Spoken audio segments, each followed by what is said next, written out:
Hello, my name is Charlotte Ickes. I'm the Whitney Lauder Curatorial Fellow here at ICA and curator of this exhibition that you're currently in. I want to welcome you to ICA this evening and to our special program tonight on the domestic exhibition, Felix Burrichter and Esther da Costa Meyer.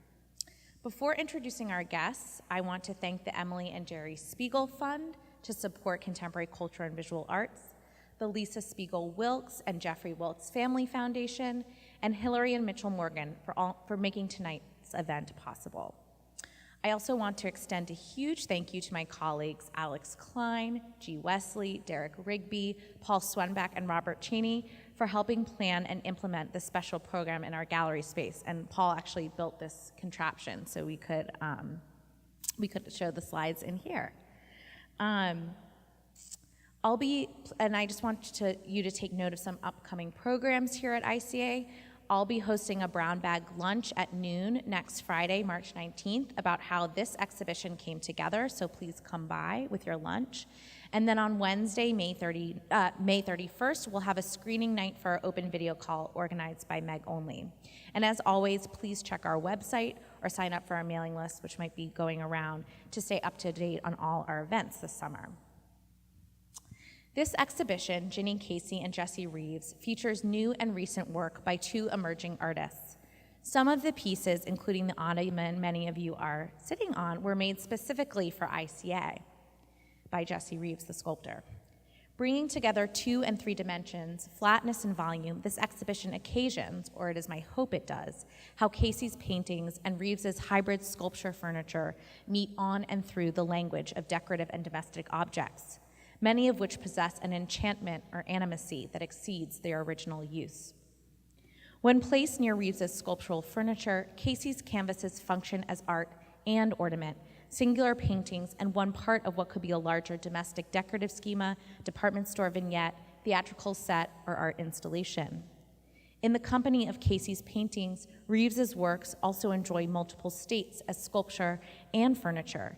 In this case, they act as surrogate museum benches, which usually provide few reasons to linger, devoid of the comfortable surfaces usually found on the artist's work.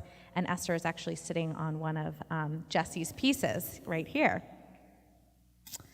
As I conceived of this exhibition and its specific installation design with the help of the artists and our install team, I began to think through past and present histories of when domestic, museum, and even commercial spaces collided or borrowed from one another.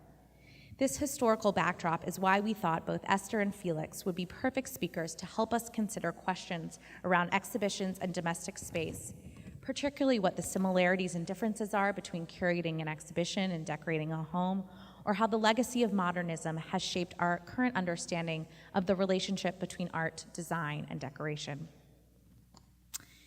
After studying architecture in Paris and New York, Felix Burrichter founded Pin-Up magazine in 2006, where he is editor and creative director, and we have a copy downstairs on our red tables if you want to browse through it. A biannual magazine for architectural entertainment, Pin-Up regularly publishes interviews with germinal architects, as well as critical essays in contemporary architecture and design photography. And Professor David Hart over here to my left has a piece in the current issue of Pin-Up. In 2011, the Art Directors Club America awarded Pin-Up the gold medal for editorial design. It's a really beautiful magazine, so I encourage you to take a look. And in that same fall, Felix curated an innovative exhibition at the Swiss Institute in New York that included a sculptural couch by Jessi Reaves. Entitled Pavillon de L'Esprit Nouveau, a 21st century show home, this exhibition turned to Le Corbusier's famed and at the time scandalous 1925 pavilion to explore new modes of domesticity through, in part, different and emerging forms of technology. Tonight, Felix will present on his project at the Swiss Institute, a quirky homage to Le Corbusier's own visionary irreverence to standards of taste and interior decoration. Esther da Costa Meyer is a professor of modern and contemporary architecture at Princeton. She has just completed a book manuscript on urban change and social history in 19th century Paris to be published by Princeton University Press, so we are very much looking forward to that. She is the author of numerous publications and curator of several exhibitions, including most recently one on architect and designer Pierre Chareau at the Jewish Museum, which she will discuss tonight. I and Alex Klein and Anthony Elms, we all saw it together for the first time, and we're all really taken by the exhibition's extraordinary installation design, as well as how it considered Chareau's art collection and collecting practices in relation to his work as a designer, and the way it highlighted, to borrow a line from Esther's catalog essay, how, quote, Chareau loved to contrast hard and soft materials, the grain of precious woods, the tactile pleasures of throws and wall hangings. Not for him the cold comforts of Marcel Breuer's chic chairs, which we have here and here. I look forward to hearing more about both projects tonight. After their presentations, I'll ask them a few questions of my own before opening things up to you. And then we'll have a reception downstairs where you can ask them questions more informally. So please join me in welcoming Felix and Esther tonight.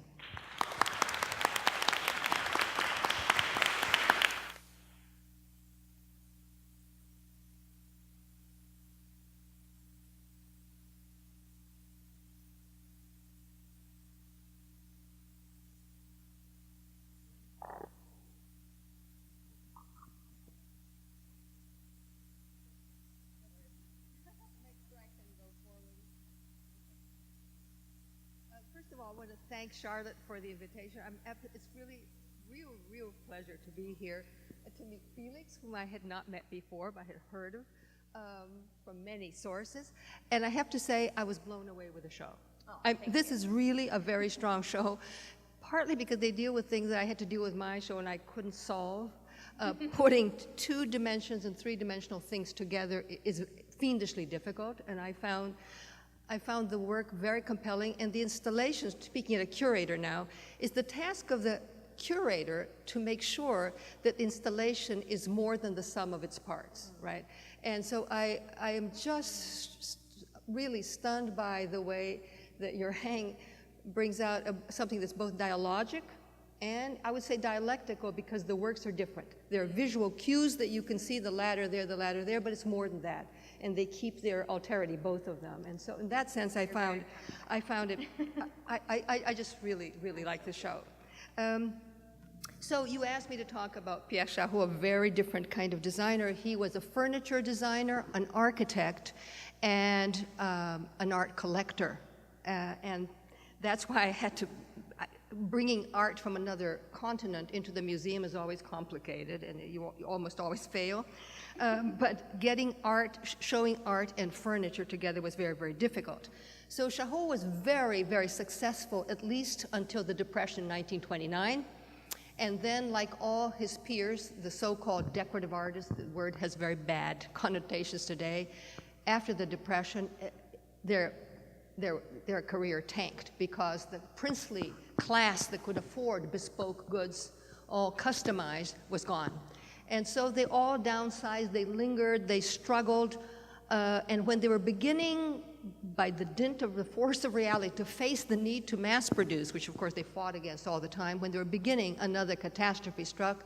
The Nazis occupied Paris, and some of them had to leave. Chareau was Jewish, his mother was Jewish, his wife was Jewish, and the overwhelming majority of his clients were Jewish. So integrating this story as well was part of my brief. Now, I was very lucky because I had some very great architects, Diller, Scofidio, and Renfro, to design my display. And what they did, I can't even begin to summarize. They were absolutely extraordinary. In the show, I think they made it come alive, and that was their credit. So first, I had many meetings with them. We met throughout the time, and one of my main problems that I posed to Liz Diller, who was in charge of the design. Rick did the virtual reality and the digital technology, the interactive technologies. One of the problems was that I had to evoke what we no longer have. So Chareau was famous not only for his furniture, standalone pieces, though he sold them, but for his interiors. And the interiors are quite a different thing. So here we're seeing one of his most famous salons for Elena Bernheim. And the salon, these interiors have a function, not just to sit and, tables and things like that, but they have a social function. And first of all, they stage the social rituals of the family, but they also speak to visitors on behalf of their owners. They speak about social class, they speak about social status, about wealth, about culture, these beautiful Chinese panels that you see there. And they speak about gender, something I see on the very chair I'm sitting on. So this particular little méridienne here was, thank you, was gendered. It was a form that came down to them from the 18th century, was reserved for women. But from our perspective, they speak about other things that these people were not thinking about. Colonialism. All the woods that we see here, they're not solid wood, they're veneered in very fine woods. And something, and you notice the leopard skin right away, but something I did not notice when I saw the piece in Germany were the little ivory feet. And so we asked to borrow it. Cologne said, oh yes, absolutely, Museum of Angewandte Kunst. Oh yes, we will lend it gladly. When they signed the papers, our registrar said it can't enter the country, it's ivory. So it's predicated also on the extractive industries of colonialism. Now, Chareau himself was a collector, but so were his clients. And his interiors, most of them were modern, but some of them had African art, others had Chinese art, others had modern art.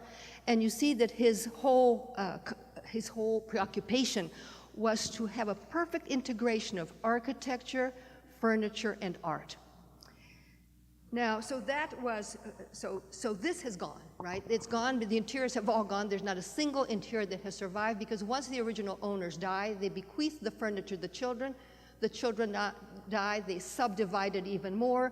100 years later, everything is a fragment here in a museum. So these pieces are scattered all over the world. A few in museums, not most of them are in storerooms, actually, private galleries, private collections, and so we had to deal with the fragments. But the fragments tell their own story, and I'm concerned with this arc of time that separates us from this period, because it's this thicker text that I wanted to evoke. So how do you give life to that? So first of all, integrating the art with the furniture, which you did so well. We couldn't do it, because we either didn't have the furniture or that went with the client. The clients had hundreds of, we couldn't locate them. So what we did was identified many of the works that belonged to his collection. So the Modigliani sculpture, the Max Ernst, the Motherwell, the Jacques Lipchitz, the Léger he didn't own, but he used it, and there Mondrian, elsewhere in the show, Picasso's, Braque, etc. But we didn't have any of the furniture that went with this. So Liz decided we were going to separate them. We agonized over this. We couldn't do what you did here. So we said, okay, let's separate them. So we did. I toyed with the idea. I was tempted to make comparisons like this, a credenza that he designed, and the Mondrian. He was one of the two men in Mondrian's lifetime, two men in France who bought a Mondrian. So this architect was extraordinary in his taste, but this would just be a formalist gesture. It wouldn't tell us anything. So we separated the furniture from the artwork. Now, then how do you group these pieces of furniture that were designed for different people, different families at different times? And so Liz came up with the idea of grouping them together, sort of a dining room there, but those pieces were never meant to be together and didn't all come from a dining room. A bedroom here, but while these two pieces belong to a bedroom, these did not. But just to give an idea. But they look like orphaned pieces. You know, these, you can see that there's something, sorry. We don't have the traditional podium in the gallery. Sorry, no, I like the informality so much. So how do you make these fragments come to life? And then they had this great idea. When you entered the show, you didn't see a single piece of furniture, but you saw these silhouette films, which were always moving on the loop. So they were always moving.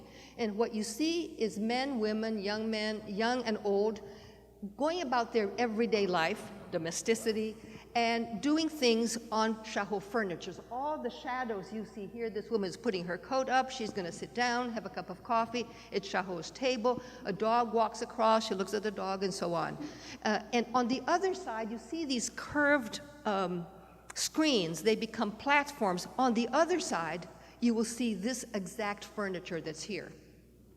So this woman on your right here, she's cleaning, she's doing some polishing silver, and that's the table you see there. This is the cabinet you see there, and that's the lamp you see there. So the idea in Liz's point of view was to make things come alive, to give them, to embed them in everyday life, and to evoke that domesticity that is gone from them. But for me, as curator, things have to work curatorially on different levels. And I was very happy about this because if you continue looking at the show, you will see that we also included stills of Chareau's work for silent film. He worked for avant-garde film. He loved the avant-garde in music, in painting, in architecture, and in art. And he worked for Marcel L'Herbier, who was an aesthete and a dandy. And every bit of hardware, everything that was visible in his films had to be designed by the best designer. If it was a fork, it was a carpet, it was a curtain, if it was the bathrobe, there, Sonia Delaunay, right? So everything was designed by the biggest, and the music was by the great composers, by Honegger, Darius Milhaud, and all the furniture you see here is by Chareau. So the silent films don't look anything like these. They're abstract, they're minimalist, there are no details, but they also somehow, this language evokes the films there. But for me, these spectral and immaterial, insubstantial shadows evoke the tragedy at the heart of it all, because Chareau had to leave France. He and his wife survived.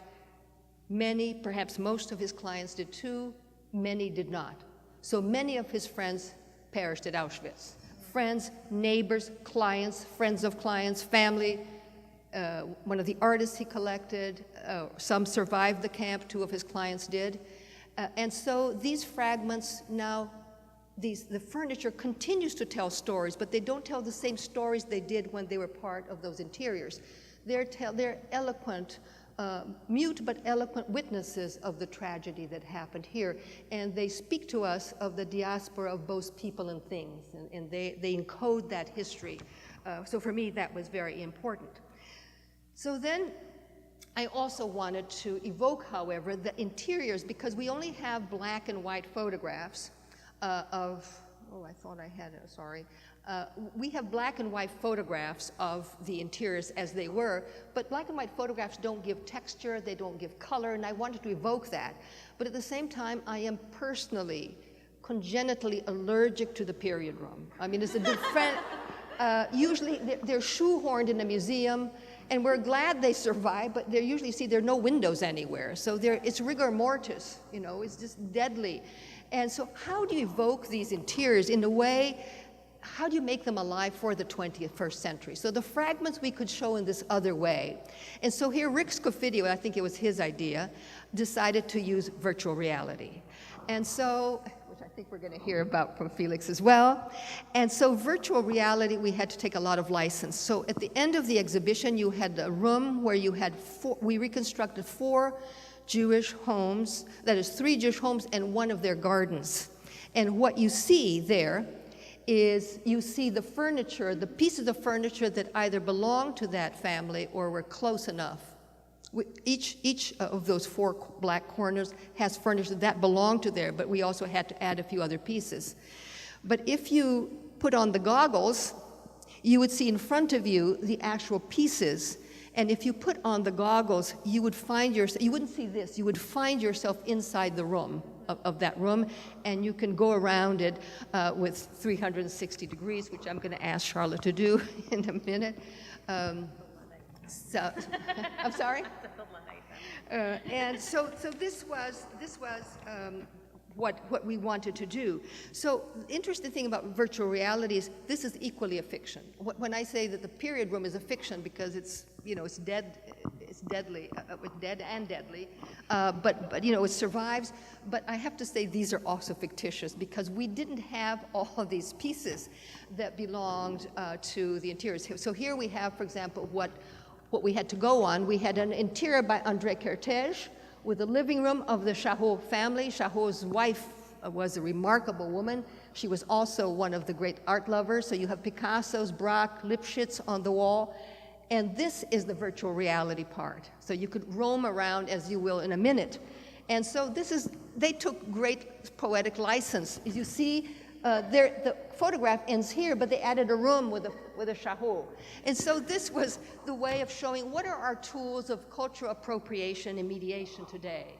So they had Liz Diller and Rick Scofidio and Charlie River had this very team of young millennials, the age of many of you here, who were many light years ahead of the rest of us and who were spectacular virtuosos with technology. And we don't know how they do that. So I would feed them photographs and colored images of things sold at Sotheby's, and somehow they created this extraordinary thing.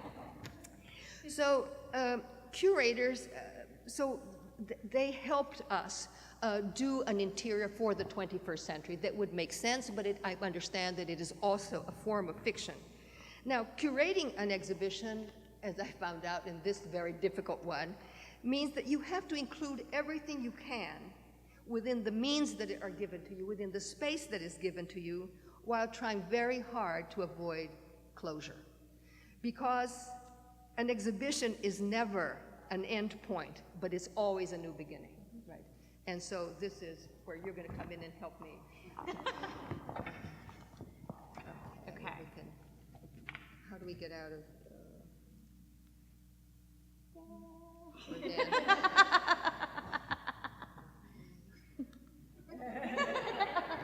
Sorry.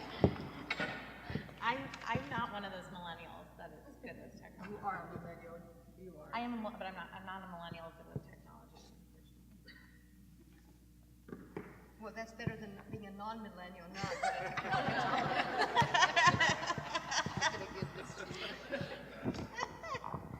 Okay. This is the glass house. And, sorry. And so this is not exactly as gives you the idea of the goggles, but if you had the goggles on, you would be inside that room, and you could move around and 360 there degrees. We go. But those are the you chairs. have to find it's hard to do on this. There we go. Yeah. So it's a different feel when you have the goggles on, but that's one of the ways that DSR found to make the interiors come alive. And this is his. The Maison de Verre, the most important. We had to evoke this house somehow, and I'm not going to go into it too much, but that is the most important thing that Chareau designed as an architect with the Dutch architect Bernard Bijvoet and with his great ironsmith Louis Dalbé. So it was a collaborative work. So it's hard to move around here. But anyway, this is great. It was easier with the anyway. Thank you. Thank you. Do you guys want to switch? I'm going to sit here because okay. I want to see. Right. I want to see. Oh, okay. All right. Thank you so much.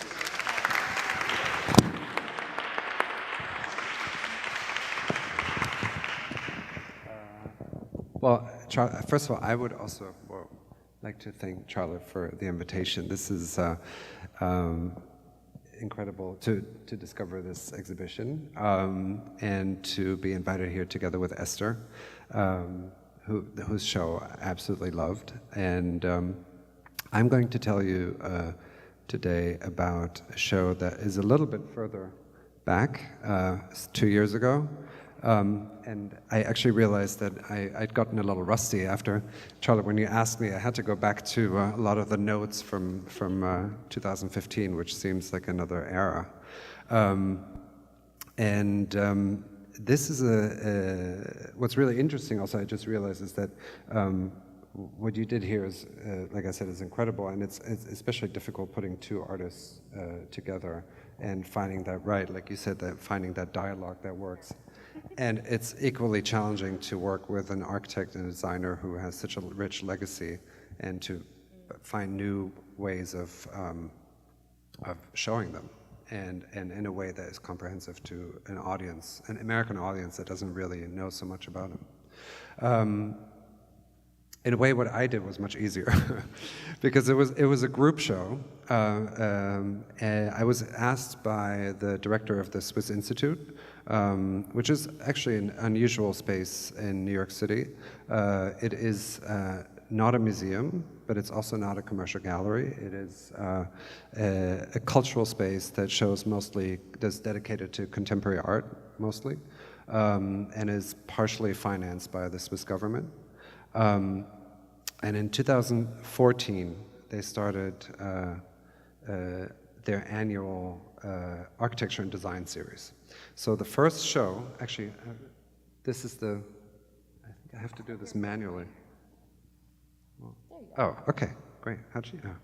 So this is the space, or this used to be the space. They had to move, and this is the space where the Swiss Institute was between the mid-2000s and last year. This is on Worcester Street in Soho, and it's a former garage, and it's the classic white space, white cube space, with this sort of semi-level. And the first design show, which was in 2014, was done by Andreas Angelidakis, who's a Greek architect and artist, and it was based on, it was called Fin de siècle, and it was based on a play by UNESCO, The Chairs, and it was very theatrical and beautiful, and it was a great success, and it was very daunting to be asked to do the sophomore show for this show. Here you see another image. So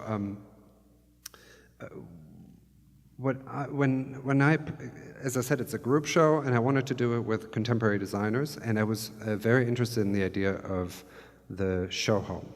The show home, which of course has its conceptual precedents in 20th century, such as this is Mies van der Rohe and Lily Reich's 1931 Die Wohnung unserer Zeit in Berlin. So this idea of projecting newness and this aspirational spirit of a trade show, really, because that's also what this is. And of course, the contemporary iteration of that, which I find equally fascinating, and I spend a lot of time in also, is furniture fairs. For example, this is in Milan, but you know, they're all over. I think there's actually one here right now in Philadelphia. There's a lighting show here. So I'm really fascinated with this typology of a commercial trade show and a show home. So also the idea of a real estate show home. Or, of course, the classic IKEA, which is at the same time very, like I said, it's focused on the new, and it's aspirational, but it's also terribly mundane at times. So, because it has to be, to some extent, relatable. Perhaps the most beautiful example of a successful show home is Corbusier's Pavillon de l'Esprit Nouveau, which already had this idea of newness in the new spirit, the Pavilion of the New Spirit from 1925. And this was part of a world fair, a world design fair, which was organized by the French government in 1925. And coincidentally, also Pierre Chareau was part of that show. This was not just a booth, but this was a freestanding pavilion designed by Corbusier, and it contained a lot of the ideas that would later kind of run like a red thread throughout his work, and not just his work, but it actually proved to be incredibly influential throughout, the ideas of domesticity in the 20th century. Anything from the use of, introduced. I mean, he wasn't the first to do it, but he was one of the first to do it. It was also the Bauhaus at the same time, but, ideas of mass production and standardization and using industrial materials and building standardization. All of this, of course, this was Corbusier, so there was a hint of bourgeois comfort as well. And so you see here, the art on the wall is Fernand Léger, which also was, was the go-to artist at the time, I think. And Lipschitz, the sculpture is by Lipschitz. Surprisingly, this show home was a scandal. In 1925, when it was unveiled, the city of Paris tried to actually, the organizers of the fair and the city of Paris tried to build a scaffolding around it, and it took the mayor of Paris to because it was the height of Art Deco, and this was an antithesis of everything that was intended by the organizers of the fair. So it really, what I think is fascinating about this project is how it encapsulated so many ideas that would become or would stay relevant throughout the 20th century and even today,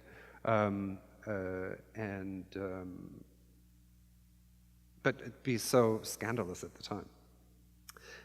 How the idea was, as you mentioned earlier, the idea for the Swiss Institute show, and now we're getting to it, sorry, it was a long prologue, was to use this pavilion as an homage. It was also the 90th anniversary of Corbusier. No, sorry, the 90th anniversary of Corbusier, and I think of the pavilion, and the 110th. There was another anniversary. I'll have to look it up. So the idea was to use this as an inspiration and create a sort of homage, but to produce a show home for the 21st century. And I asked Sean Maximo. Sean Maximo was my Liz Diller, I guess,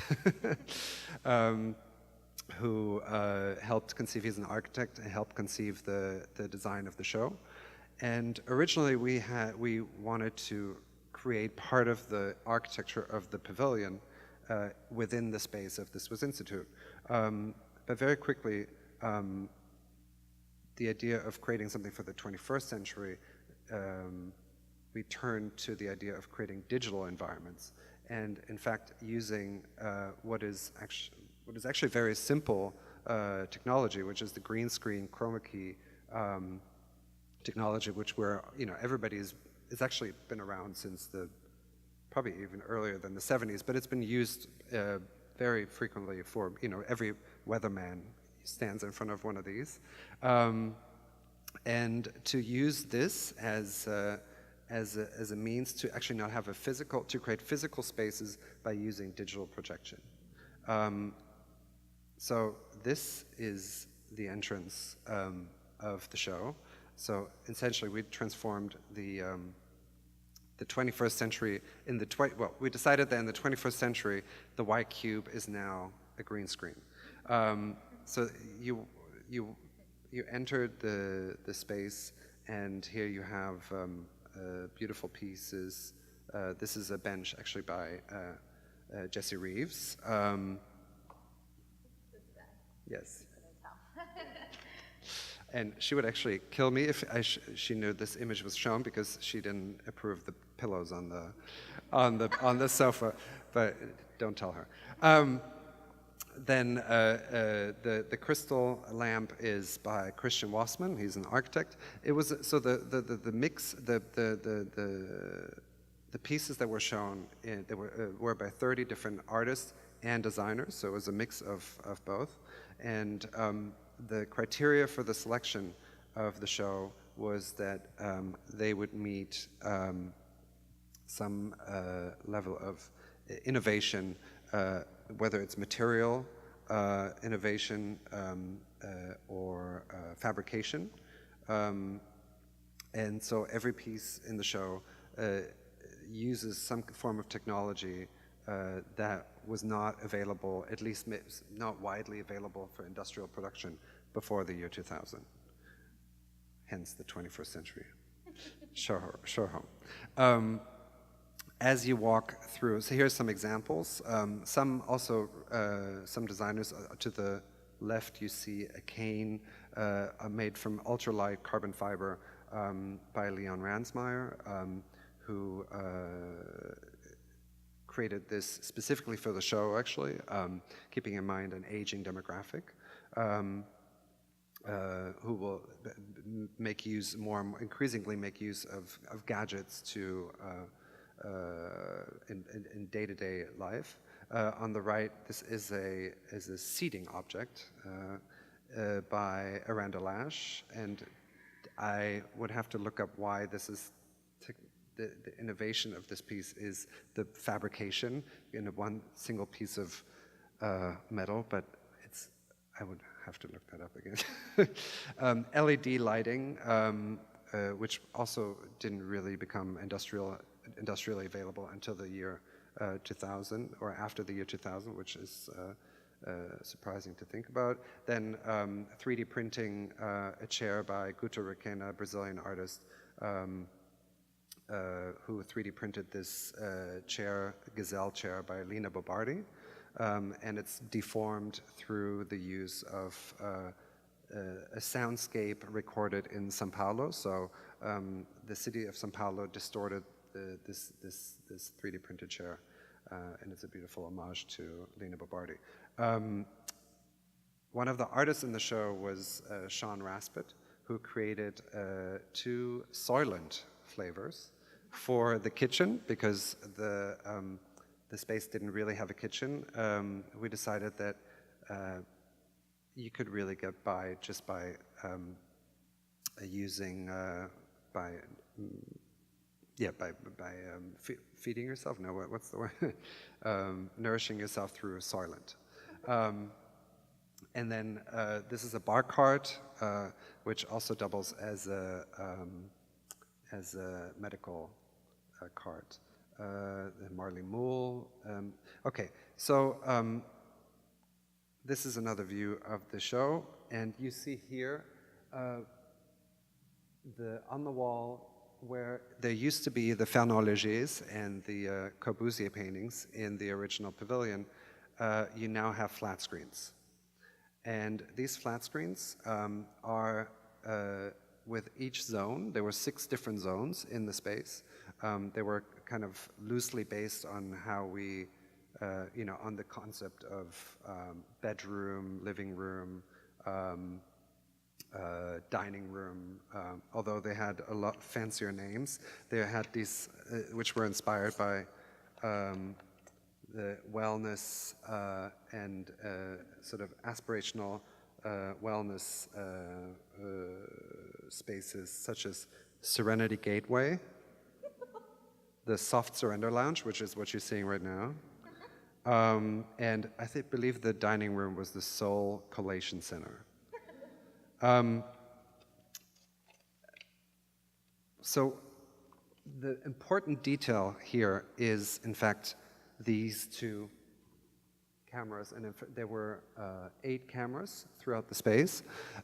What happened is that the flat screens showed renderings, 3D modeled environments that when you stepped in front of the camera, you actually were in that space together with the furniture that surrounded you from the show.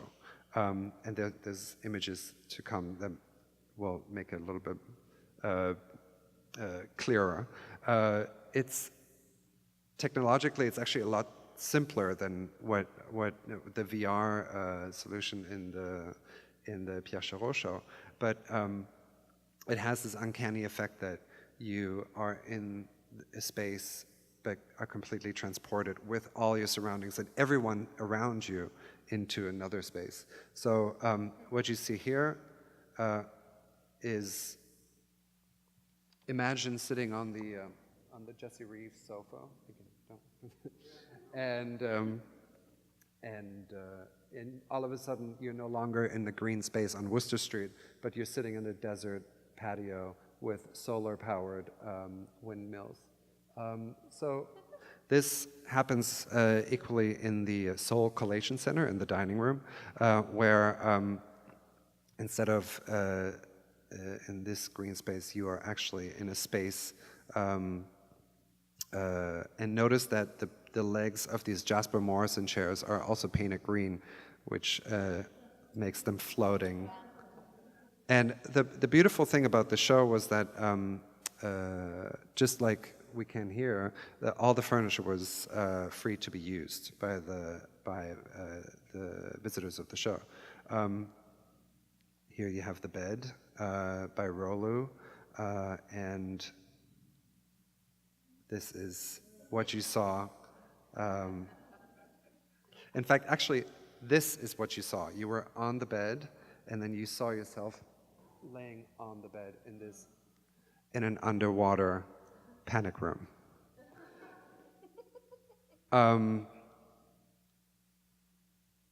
And this is the kitchen with the Soylent. And when you found yourself in the kitchen, you were actually in a bathroom slash smoothie bar.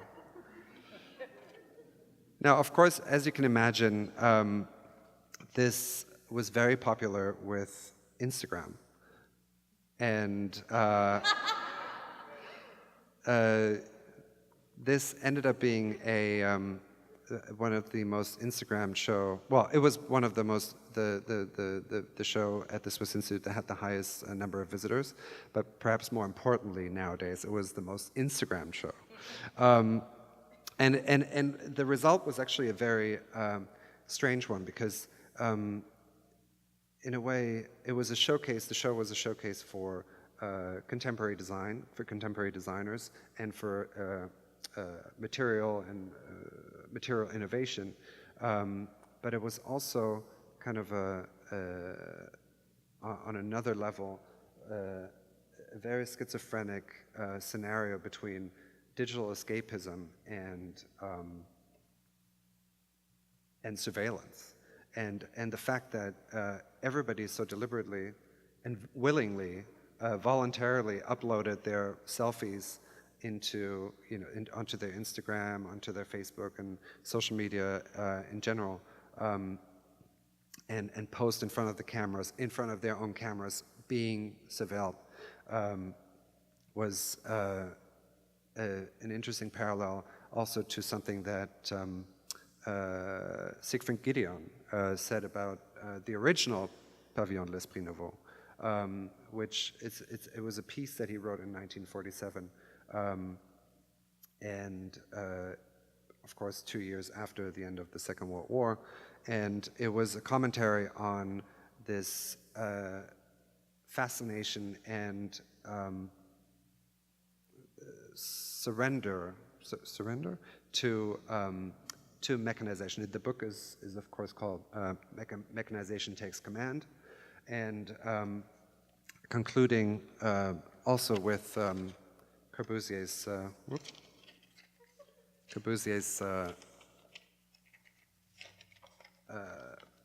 pavilion. He wrote, what did he write? Oh. It is time that we become human again and let the human scale rule over all our ventures. So I think this was, I think that was, for me, that was the beauty of this experiment also, is to be able to see the interaction of the audience with, and how it now lives on with the objects and the show. What's that? Yes, there's actually a video that as you can probably see, there's an absurdist, a surrealist element to this entire show. And so towards the end of it, after doing several tours of the space to Swiss Institute members and just the members of the general public, we decided that we needed a real estate agent who would be able to show people around this show home. And so we sought out a real estate agent, a real estate agent. I don't know if any of you are familiar with Trish Goff. She used to be a supermodel in the 90s and is now a super agent in the aughts. And we convinced her to become the exclusive sales agent for Pavillon de l'Esprit Nouveau, for PDLEN, as we hashtagged it. And I don't know how we can turn this video on now, but it's a 2-minute video that we had a lot of fun making, so.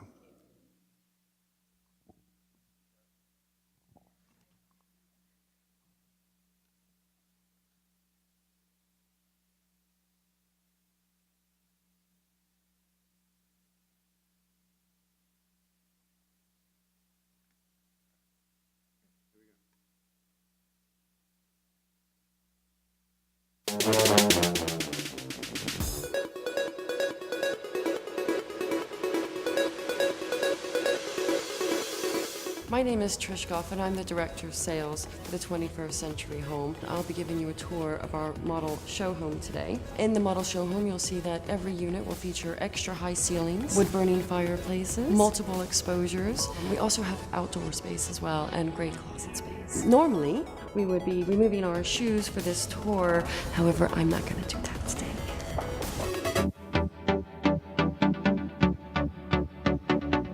So right now we're in the Serenity Gateway, which is our first outdoor space. These units, they come completely furnished. So here we have the state-of-the-art rocking chair, this gorgeous capsulated dandelion LED light. So the developer's offering multiple landscaping options. We have some genetically modified dandelions, which are just over here. We have the peyote, some wild grasses, and then we have multiple varieties of marijuana plants back over here. So right now we're in the Soft Surrender Lounge, otherwise known as the living room. There are not too many things I can think of that are better than velvet, stretched velvet like this chair. Another one? Oh, genius. State-of-the-art, ultralight, carbon fiber, amazing. High-tech, scatter cushions. Welcome to the dining room, or the communal soul collation center. This beautiful table is made with 3D marquetry. This luxurious dining area offers the most phenomenal exposures and 3 fireplaces in one room. Placemats with integrated napkins that are meant to lick you clean. So soft. Here we are in the holistic support zone, otherwise known as a kitchen. This home comes fully catered with everything you need. Soya, food, milk.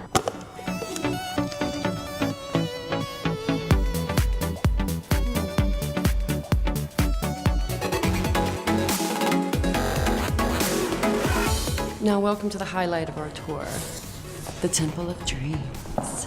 That's art. But this is one of my favorite features because I love to film myself when I put my makeup on. The mesh steel 4-poster bed that comes with a mirror above, fluid resistant mattress, and live streaming while you're in bed.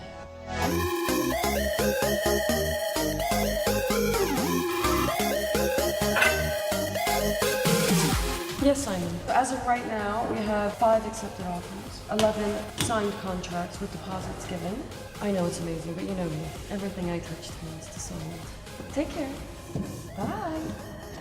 Oh, if you should be interested in buying one of our show homes, I do encourage you to not waste any time. My email address is trish@swissinstitute.net. Hurry up.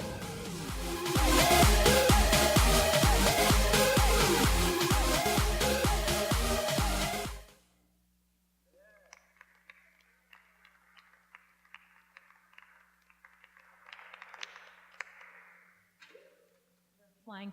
You want to come back up? Lots of paper going on. I know. And here's your mic, Esther. Thank you both so much. That was really wonderful. And thank you for making the trip to Philadelphia. The Swiss Institute. Yeah, I know. It's the wrong institution. We're at ICA. Go away. Okay. So I think you both kind of touched on this, but I wanted to ask you more generally, since it was something I was thinking through with this show, the challenges and the joys and the pleasures of curating what, in some sense, or publishing on the kind of flat page of a magazine, what's meant to be intended for private spaces or commercial spaces that would then go into private spaces, like the home, in the public space of a gallery or a museum. And what gets lost, what is gained, what can you experiment and play with? Because it was, I borrowed a lot of this work from collectors who lived with this work, and they wanted to know exactly how long it would be gone because they sat on it every day, or they put their drink on it every day. And so there is a kind of, or you'll have a painting that hangs over your mantle and suddenly there's an empty space. So both as a curator and a publisher, who goes into homes. And as someone who writes as well and publishes on space and design, but also curates, I'm just curious, what were some of the challenges and joys you encountered in translating that into the public space? Well, I have to say, translating is the right word. So much is lost. So one of the problems that I had that I see that Felix didn't have and you don't have here is that we couldn't go anywhere near the furniture. So it lost that domestic aspect, the lived-in quality was lost. The use value was knocked out. The moment it was in the museum, not in your case, but not here, we couldn't go near. The touch distance, the registrar absolutely forbade it. So in that sense, they became museum pieces. May I say, you can touch the objects that are on the floor of the gallery, but don't touch anything else. But I'm sitting, they're sitting, I'm sitting, you could sit on the chairs and we couldn't do anything. Yes, so yes. we couldn't, in fact, it's the first time I'm sitting on a work of art right now. But I'm actually touching it. But we couldn't do that. So we were very conscious of that. They had become votive objects in the museum. That's exactly what Lowe's hated about the kind of the museum quality of things that froze them and knocked the use value out of them. Yeah. So that was something that we could not bring that back up. That's one reason we had the films, the black and white silhouette films. But that works on a different level, really. I think also I think you really had it was the hardest for you because for me, it was a completely fictional environment that was entirely up to you. For the Chareau exhibition, you still had to, even if there were interpretations or approximations or translations or whatever, they were still adhering to some kind of pre-existing historic precedent. Which is so daunting. Actually, which I think was why the exhibition was so good. You asked as a publisher, the homes that you always have to keep in mind is that what you see in a magazine or in general in media is usually also always something that people agreed to have photographed. So you never see something that wasn't meant to be seen. So in a way, it already is to some extent staged. And then when it and there's actually there's a beautiful magazine, Apartamento, which I'm sure everybody know or many people know here.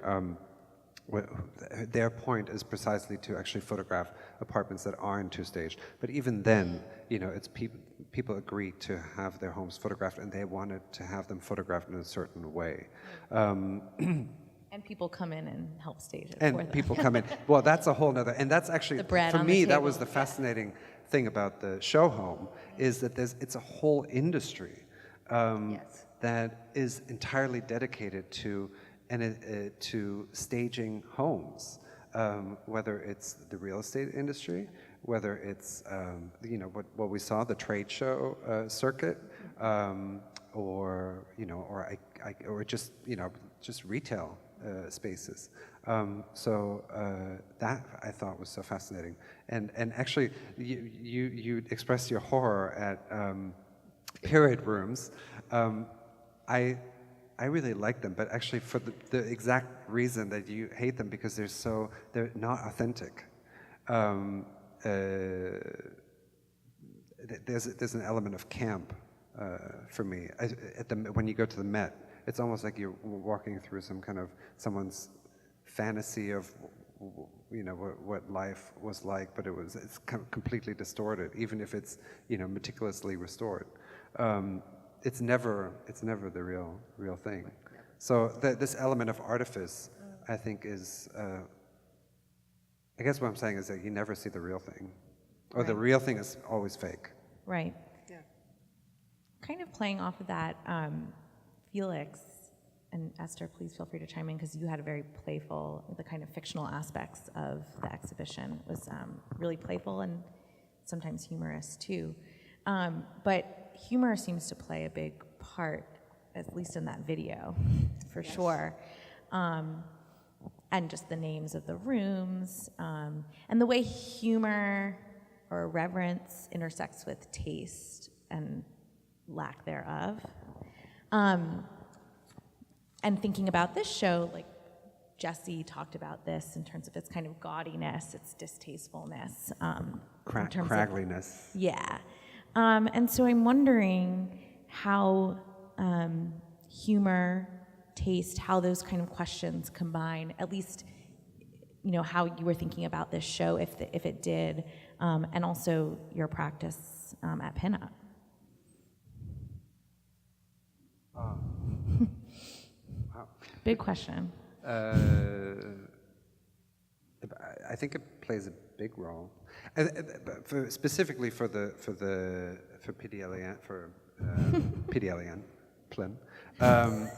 It was a very important part of from the beginning, because like I said before, it's a very unusual space to show to stage an architecture and design show, because it's almost entirely dedicated to contemporary art. You know, we were talking earlier, as when you were giving us the tour of the exhibition, you know, we were saying, oh, this is your homage to the MoMA. Right behind here, this little platform. Display. Yeah. But not. But not an homage.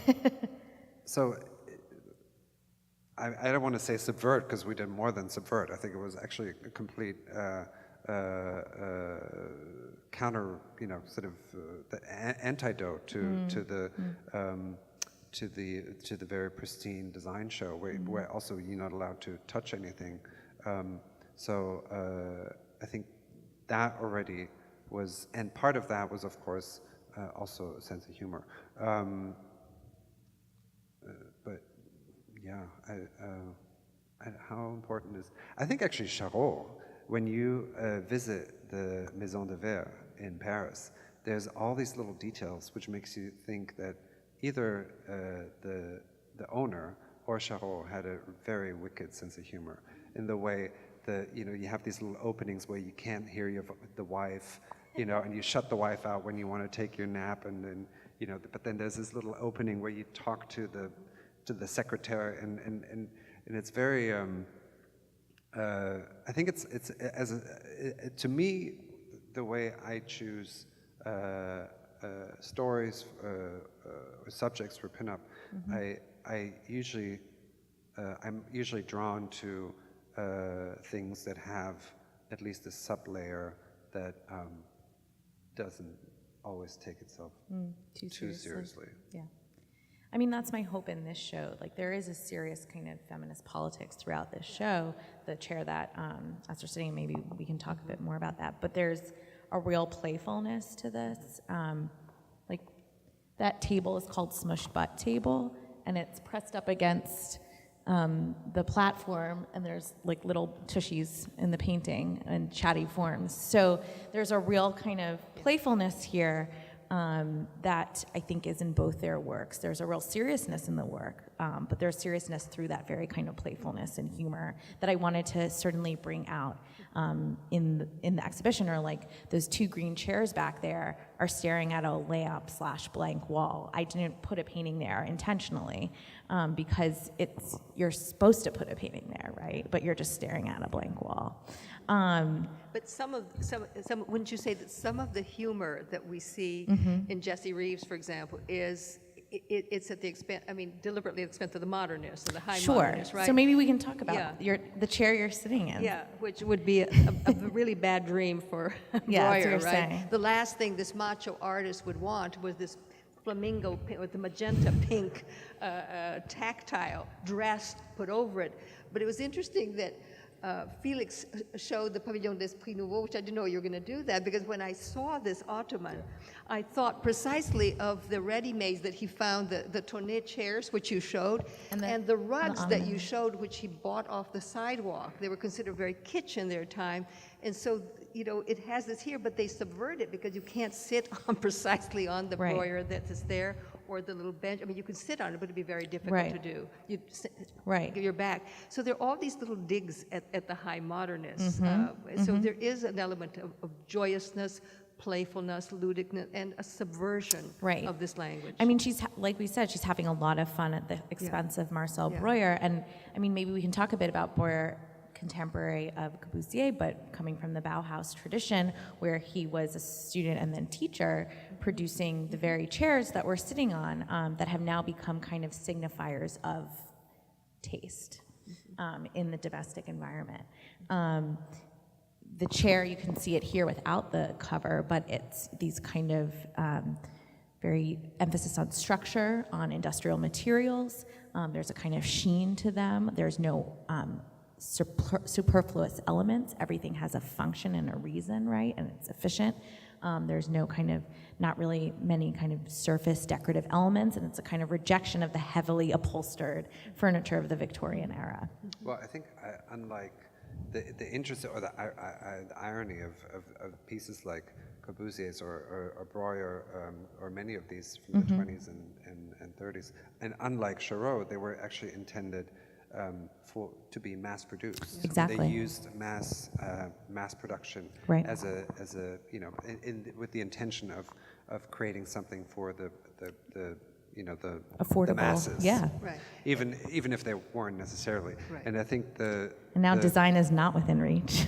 Well, no. Yeah. But I think what I love about Jessi Reaves' work is, and we were saying that Talk about earlier, that. is that she spent time in Michigan also, and I think the whole Herman Miller legacy of mid-century Cranbrook, American design, which exactly the same concept. It was intended for the middle classes and as affordable furniture. So there's that lineage, but she also completely Right. messes that up. Right. Yeah. Yeah.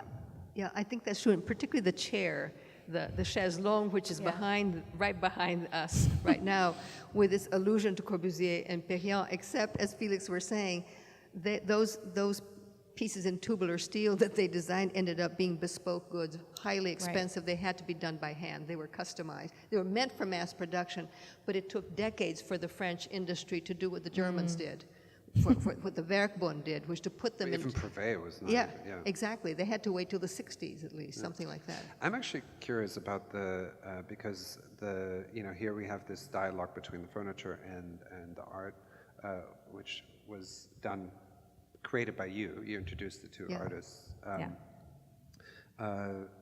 In Chareau's case, where also art was a huge part of the interiors, and also selected by him. He was a collector, and I may probably, if he was alive today, he would be called an art advisor. Yes. How was there? How much did that relationship go into the planning of the exhibition? And was there also kind of, because I almost imagine, based on what I also said earlier, that these little moments in the Maison de Verre that are kind of mischievous, were there relationships created between the artworks and the pieces of furniture that were that stood out as also maybe humorous or kind of Intentional.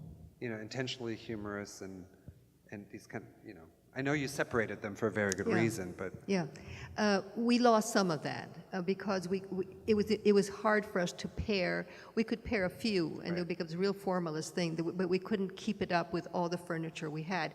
And this furniture was coming from all over the world. We couldn't get everything we wanted. Sometimes for environmental reasons. Another piece with ivory, it had an ivory keyhole from Japan, and we couldn't get it, and things like that. But Chareau was not a man of great humor, but there's humor in his work despite that. He was a moody, his wife was expansive and funny and hilarious, and she was very funny. She was his humor in a sense. But the Maison de Verre, you're absolutely right, is full of these quirky devices. And Ken Frampton said it's not so much, so there are windows that go down into, like train windows, like the old train windows. And there are all these contraptions made of, again, customized pieces, very expensive, made by this great ironsmith of theirs. And Ken Frampton said it's not really a machine habitée, it's not a machine for living, it's a parody of a machine. And I think he's right about that, right? I mean, that's exactly it. So. Can you talk a bit more about Chareau's collection and the kind of how it helped them survive? Yes.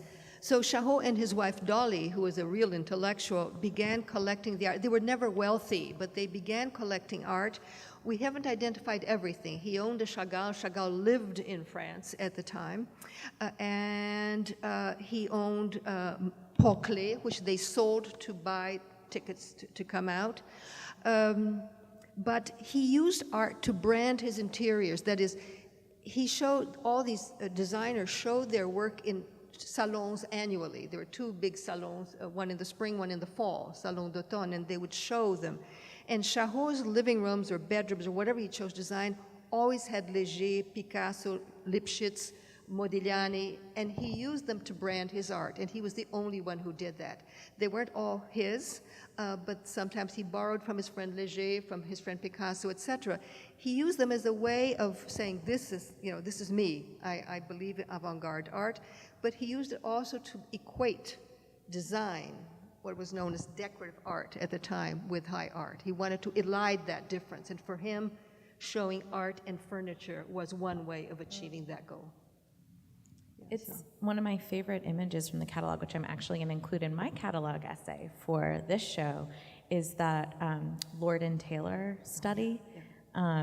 Maybe if you want to talk a bit, because that's really central to how these histories that we don't acknowledge all the time, but how art, design, and commercial spaces, department stores, which really you see in Felix's exhibition, they really collided a lot. Yes. And we just don't remember them that much. Catherine Dreyer at the kind of great exhibition at the Brooklyn Museum in the 20s bought all the furniture, had these 4 little rooms to show great kind of modern artists of the time, a study, a dining room, a bedroom, and she bought it from a furniture department store in Brooklyn. So these histories that we can't really feel when we're in a kind of white cube space are deeply present, and that was something I loved about both your shows, was that it brought out how those spaces have collided and still do. You know, I hadn't thought of that as a home show till I heard Felix just now. So in 1928, both Macy's in 1929 and Lord and Taylor in 1928 had these huge shows of the French decorative arts. And they had gone to the great show of decorative arts in 1925, which gave the word Art Deco. In the 60s, they didn't know they were Art Deco. In the 60s, the artists abbreviated that to Art Deco. And so they did this show with all these rooms, bedrooms, living rooms, and they were in the tradition you were talking about. Right. And there, if you look at the others, the one who really used great art, Picasso, Lipschitz, Léger, was Chareau. But there is I hadn't thought of that, but there's a long lineage. When the Meuble Action, the Nazis took the furniture, the best furniture was shown in a department store which they had confiscated, called the Le Vuitton department store in Paris. And they had a home show there where you could go and buy the stolen goods. So there are photographs of these living rooms, dining rooms, all with these stolen furniture. So I hadn't thought about it till you were talking about the long lineage of home shows. Right, Eileen Ray as well, who knew Chareau. And so there's a vast spectrum which goes from the affirmative through all the shades in between, through the commercial, etc., to the avant-garde arts, passing through these paranoid and awful. And, I mean, I showed a kind of maybe less attractive image of a trade show earlier in the presentation. But I go to, in my role as editor of Pinup Magazine, I go to not all the ones, but I go to a lot of furniture trade shows. And maybe not in the main halls, but around in the vicinity of these exhibitions. There are beautiful furniture shows. What's a little bit, and that was also the challenge for the Swiss Institute show, was we wanted to mix design with objects, usable objects by artists.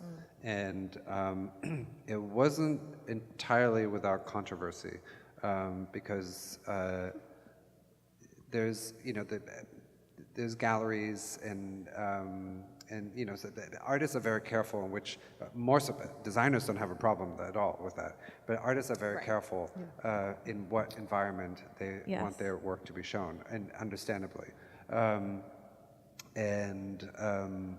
So I was very happy that that actually worked out. We had, I think, about 30% of the exhibits were actually done by artists, but they were also perfectly usable. Right. As for example, Jesse's sofa. Right. So I think that was an achievement of that show, is to also to be able to kind of live outside of those paradigms a little bit.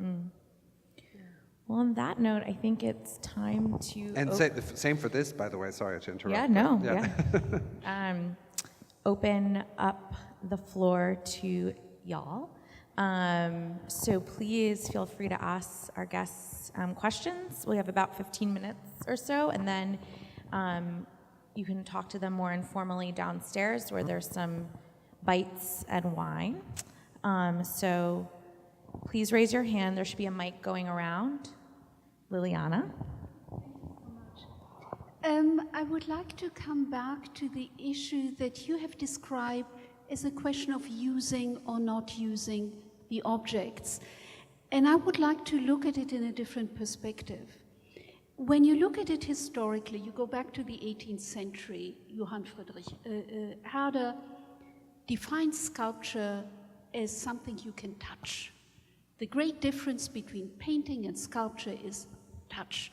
Now, whether this is sculpture or not, we can discuss it, but we can touch it. We can touch it, we can sit on it. This is part of it. Once it enters the period room, the museum, it's prohibited to touch.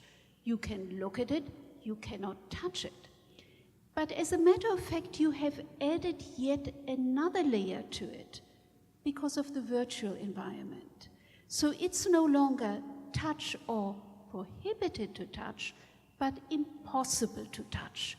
What do you do with the three-dimensional that is impossible to touch? Or to put it in a different way, what happens with touch? Great question. Who wants to tackle it first? I think, Liliana, you're absolutely right. It is the supreme form of fiction. I mean, you are absolutely in a fictitious environment. It just gives you, it is the high modernist environment par excellence, because it's the eye alone. You have no access to it. You have no tactility, no sense of smell, nothing. You're reduced to an eye, and that's all.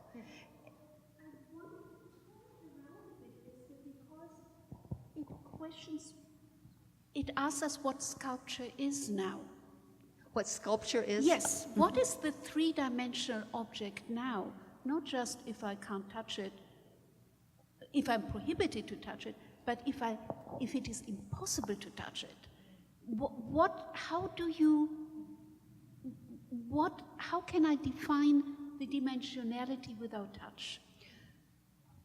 Well, I have to say the answer to this is going to be generational, because I have absolutely an entire generation of undergrads and grad students who live through their TV screens. For example, my husband and I have stuff. We have DVDs. We have things we can touch. We can touch our books. My students have nothing that is not in the screen. They don't have CDs. They don't have DVDs. They don't use paper. Everything is in that is virtual. So I have to say that the answer to that, I believe, is a generational answer. Anyway, I want to hear from the young people here what they have to say about that. In a way, the living or putting the goggles of the VR, it is like finding yourself inside a sculpture, because it goes all around you, but you can't touch it. You are kind of equidistant to it, but you can't. It's actually the only sensation you have, and Rick Scofidio had pointed out, is that we had to make people sit down, because you do get dizzy, because you look down and you have this, you know that, right? You look down and there's a chasm between you and the floor. And so people fell, and so we had to tell them they had to sit down in these stools. So that's the one physical sensation that comes out of the virtual reality goggles. And Felix tried the virtual reality show downstairs. Yes, there's a virtual reality installation by Meisenberger? Florian Meisenberger, which I encourage you to Yeah, it's test actually out. quite amazing. You two could have easily been guests for Alex's show because there's so much virtual reality in both. Did you want to address Liliana's question? No. Okay. Moving on. Okay, thank you. I'd just like to add to that point, actually, that historians and archivists are going to have a very hard job in the future because of all our data information is on computer, and some of it cannot really be retrieved. As 200 years from now, it's going to be a much more difficult task than actually handling paper. You know, we get a lot of our documentation through handling papers, people going into historical libraries and so on and so forth, and being able to come up with new information 200, 300, 400 years in the past because of the paper trail. The paper trail may not exist. So there's a lot of, besides the new generation not having CDs and DVDs, we might have a lapse in our historical record. And that's something to consider, you know? So maybe documentation as we go along with the future artists may want to have a paper trail left behind. That's just a simple comment. Thank you. I think Another question? I do agree with you on that point that there are people who don't believe that paper is important in a way. Like people who are my age, they don't think that there is something important about like holding something. There was a girl who was like selling a book back in my store, and she wasn't buying. She didn't want to keep it because it was too heavy. So I bought it from her for $20, and it was a heavy book, but she didn't want to keep it. So I feel like when we talk about having a paper trail of something, I feel like my generation doesn't like the idea of having paper, but there are some of us who do like the idea of keeping things on record in a way that's not the way that you would think of it, keeping it on a jump drive. That's not all of us do that. And some of us are like going back to using film and thinking about it in that way. Like using disposable cameras in a way that's not like how they were intentionally supposed to be used. So I feel like when we talk about a paper trail, I feel like we could always attribute it back to like how people it's generational, and I do appreciate that. Thank you so much. Well, I think, I mean, in a way, I'm sitting here as a representative of the most rarefied of things, which is the print publication. That's true. You know, which is kind of turned into a luxury object in a way. For me, tactility is incredibly important. In the way that also the things, because the way I approach projects such as the Swiss Institute show is almost an extension of how I would put together a magazine, which is, you know, the adjacencies and how things sit. You know, all these things are, especially when you talk, I mean, we could go off on a whole nother tangent with the internet, but you know, you don't have the same, you can't create, or you can only create different kinds of adjacencies, but not the same sequence that you have in a print publication. So actually, maybe I do want to answer that, or say something about your question, is that the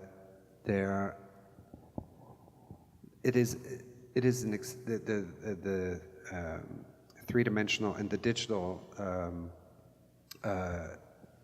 sculpture or spaces are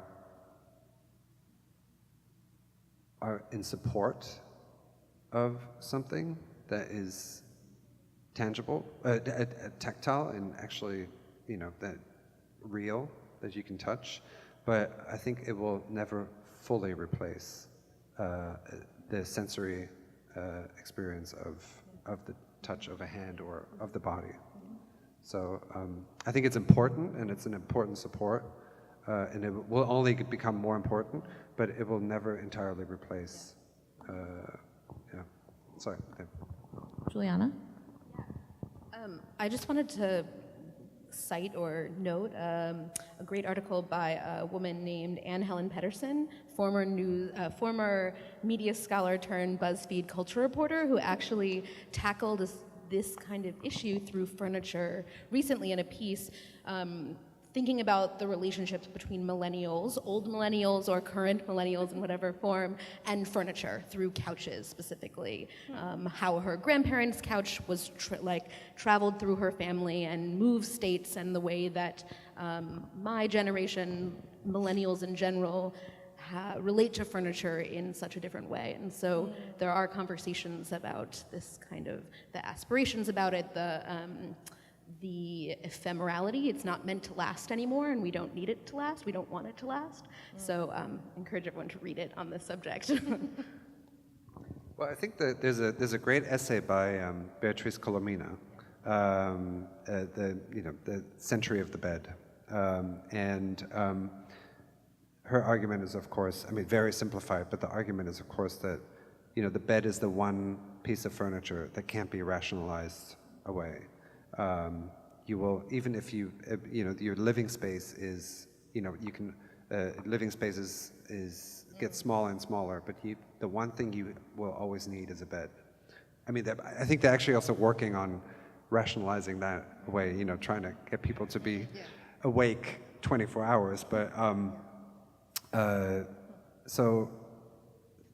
but then in the bed is in a way one of the probably the most sensuous pieces of furniture of the entire domestic realm. In the first world, right? Yes. Right. That's something I always work with my students when we talk about the environment. Good Is we point. always forget that 3/4 of the world do not have access to electricity. So it's an amazing. Yeah. So anyway. I think we have time for maybe one or two more questions. Mark? This is maybe just a kind of question for you, Charlotte. Yeah. We're surrounded by objects that really have no people in them. I mean, we're the people, right? Yeah. And how you might start to read this show through something like object-oriented ontology, where, objects are having relationships with one another. I mean, we have furniture relating to painting, and the paintings really have only partial bodies in them. So. Right. Yeah, I mean, you're hitting the nail on the head. I mean, object-oriented ontology fuses a lot of my thinking and work, but particularly for this show, I've seen one work by Ginny Casey, who's the painter, and it's a study where it's like a kind of fragment of a person, kind of a weird, ghostly, and she has these kind of ghostly, monstrous figures that that is part of her older work. But you're absolutely right. There are traces of human activity. So in Ginny's work, we have traces of human labor, the potter's ear directly behind you. You see the kind of potter's tools. So you see signs of labor. You have traces of human use. So in the piece behind us right here, Kragel's nap chair, the lounge that Esther was referring to, kind of loosely referring to the LC4 chaise lounge, you can see the wear and tear of its use in the collector's home. There's a hole at the bottom that was not originally there when it was bought. And there's also a kind of bracelet in the back. That's the collector's, I believe the collector's daughter put it there, and we just left it on because that's how it came. And so there's this patina of use that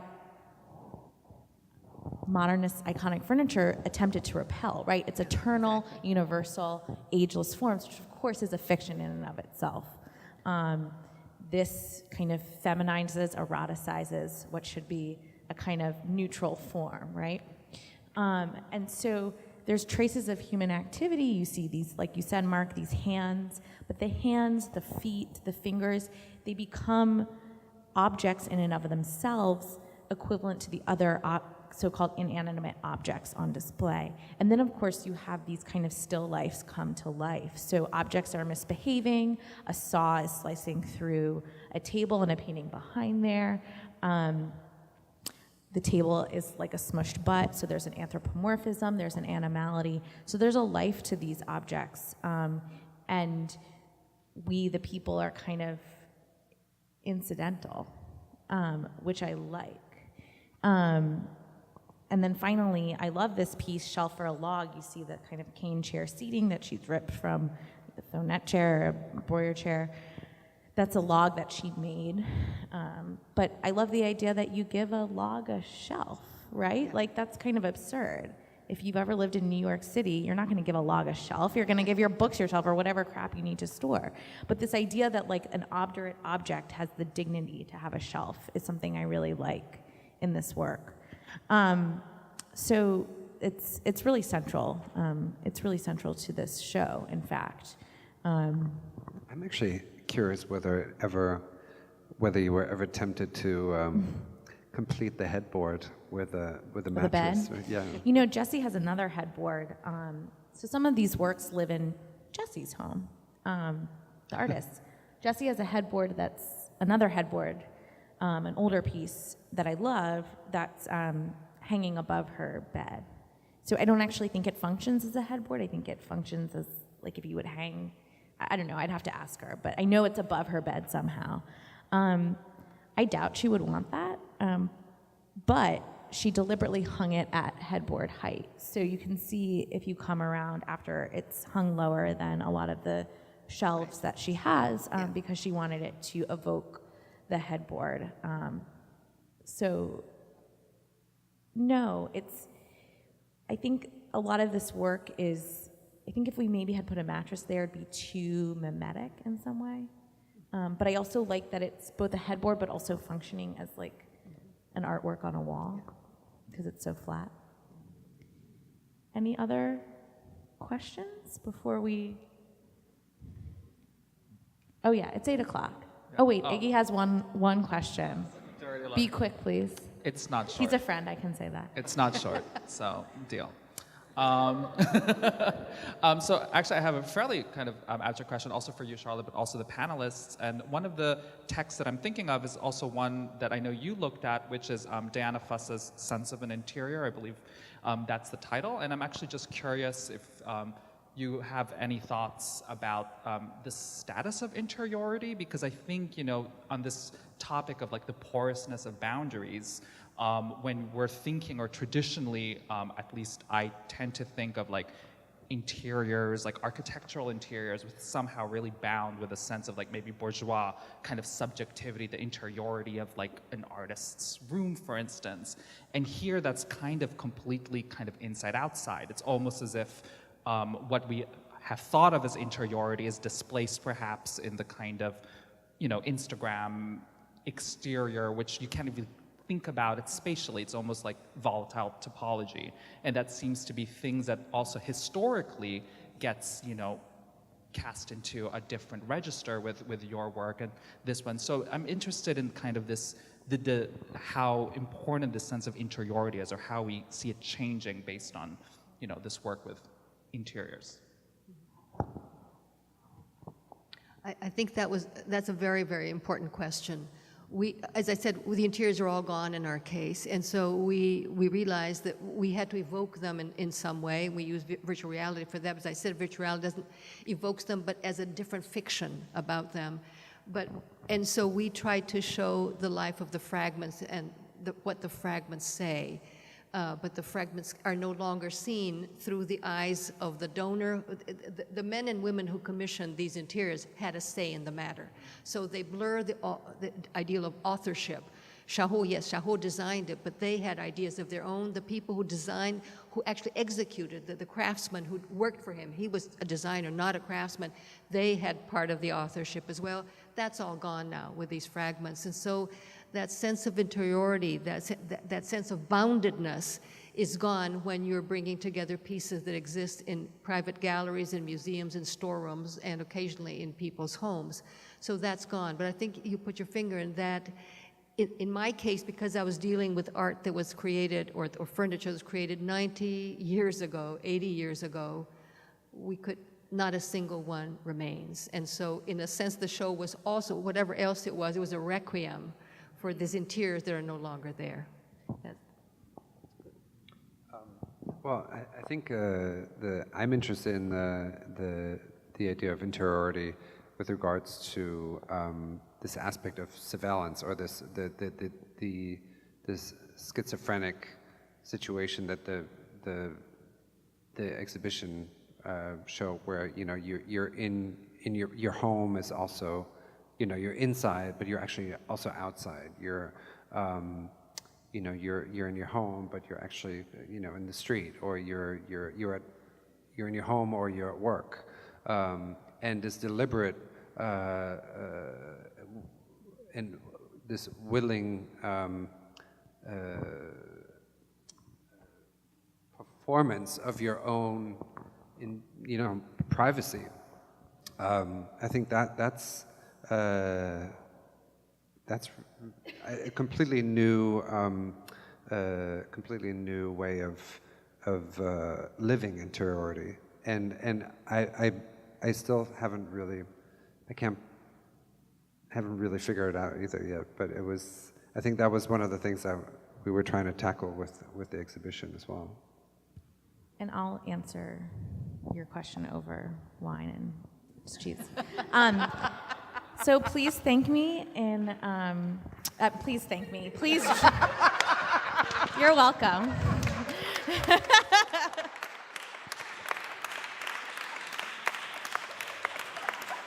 I'm tired. Please join me in thanking our wonderful guests, Felix and Esther, on a wonderful evening.